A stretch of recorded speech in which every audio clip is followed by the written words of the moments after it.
Hello बच्चों, कैसे हैं आप सब। ये बड़ा ही प्यारा एडजस्टमेंट है, थोड़ी बहुत कंफ्यूजन क्रिएट करता है हमारे रिकॉन्स्टिट्यूशन ऑफ पार्टनरशिप के अंदर। अगर हमारा chapter change in PSR, admission, retirement या डेथ, कोई भी चैप्टर हो, आपको बैलेंस शीट के अंदर फर्नीचर 50,000, मशीनरी 60,000, यहां पे नीचे लिखा हुआ है फर्नीचर डेप्रिशिएटेड बाई 40%, और एक जगह लिखा है मशीनरी डेप्रिशिएटेड टू 40%।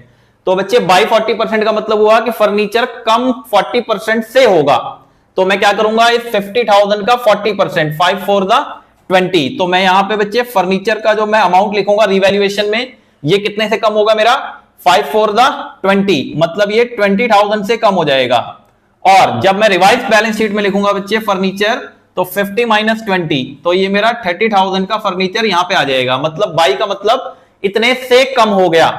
ठीक है भाई, बाई का मतलब क्या हो गया, इतने अमाउंट से कम हो गया। अब सुने, टू का मतलब क्या होता है, फर्नीचर डेप्रिशिएटेड टू, मतलब कम होके 40% हो जाएगा, या आप उल्टा कह लो कि 60% से कम हो जाएगा। इसका मतलब अगर टू लिखा है तो डायरेक्ट बैलेंस शीट में लिख दो आप, कम होके कितना हो जाएगा, 40%। तो 6 4 द कितना हो गया बच्चे, 24। तो मतलब कम होके 24,000 हो जाएगा। आप ये भी कह सकते हैं कि ये 60% से कम हो जाएगा। तो आप मशीनरी 60 का 60%, 36,000। समझ आ गया आपको। एसेट कम होता है तो रिवैल्यूएशन में डेबिट, और बैलेंस शीट में क्या हो जाएगा, वो माइनस हो जाएगा रिवाइज वैल्यू। फिर से सुने, अगर बाई लिखा है तो आप डायरेक्ट रिवैल्यूएशन अकाउंट में अमाउंट लिख देंगे, और अगर टू लिखा है तो इसका 40% आप डायरेक्ट बैलेंस शीट में लिख देंगे, और बाकी डिफरेंस अमाउंट को रिवैल्यूएशन लिख देंगे। अपने अपने समझने की अंडरस्टैंडिंग होती है, जैसे आप समझना चाहें।